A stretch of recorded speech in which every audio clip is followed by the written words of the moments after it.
pembukaan semester baru ini banyak minat anak-anak di sekolah negeri itu makin turun. Apakah itu karena sekolah rakyat kah atau memang sekolah negeri sudah tidak diminati gitu Pak? Saya mengamati ini dari beberapa kasus ya yang kita ikuti, kan sekarang Kementerian Dikdasmen sudah melakukan pendataan setelah selesai SPMP ini sekolah-sekolah yang muridnya di bawah 60 dan yang di bawah 100, terutama untuk jenjang SD dan SMP. Memang datanya cukup banyak. Yang dalam pengamatan kami penyebabnya ada 3.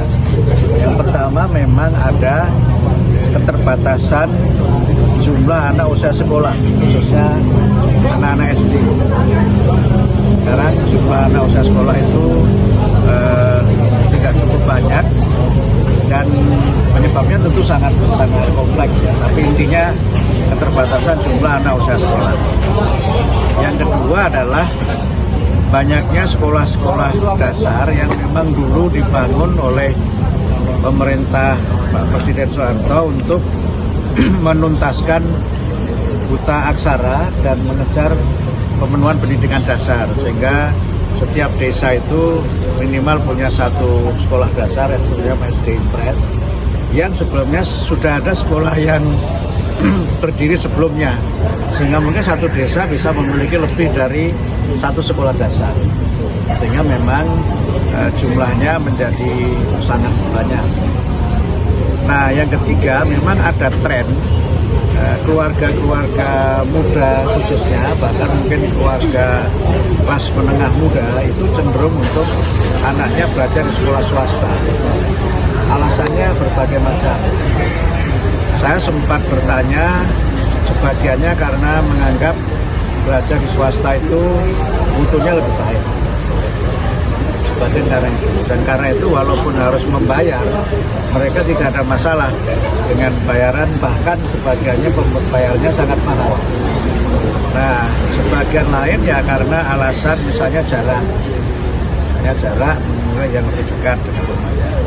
Nah, terkait dengan masalah ini, kami sudah, selain pendataan tadi, kami sudah ada pembicaraan awal dengan Pak Mendagri untuk mencari solusi yang komprehensif. Karena masalahnya tidak sekedar bagaimana sekolah-sekolah yang muridnya sedikit itu di merger, tapi terkait dengan tugas guru. Karena kalau sekolahnya di merger kan otomatis gurunya harus dimutasikan juga. Ini mekanismenya nanti harus kita atur secara komprehensif.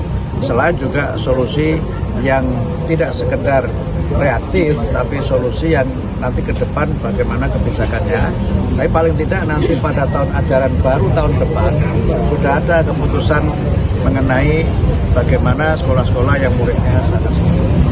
Soal sekolah rakyat sendiri itu ada jadi salah satu dampak jadi turunnya kami belum ada penelitian soal itu ya, belum ada penelitian soal itu. Tadi ini ngomong-ngomong soal Pak Mendagri itu, kemarin dia cerita kalau dia menyekolahkan anaknya di sebuah favorit di Indonesia itu tuh lebih mahal daripada di Singapura, karena katanya kualitas di Singapura tuh semua sekolahnya jauh dekat sama aja. Ya Singapura kan sekolahnya cuma segitu aja. Maksudnya gimana nih? Ya Singapura itu kan sekolahnya cuma sedikit sekali, kita sekolahnya 53, sekolah kita tuh 400.000 sekolah di Indonesia loh. Itu hampir sama dengan penduduk Brunei Darussalam. Muridnya 53 juta. Jadi kompleksitas persoalannya memang sangat berbeda. Jadi kalau membandingkan Indonesia dengan Singapura ya dengan segala hormat saya kira tidak apple to apple.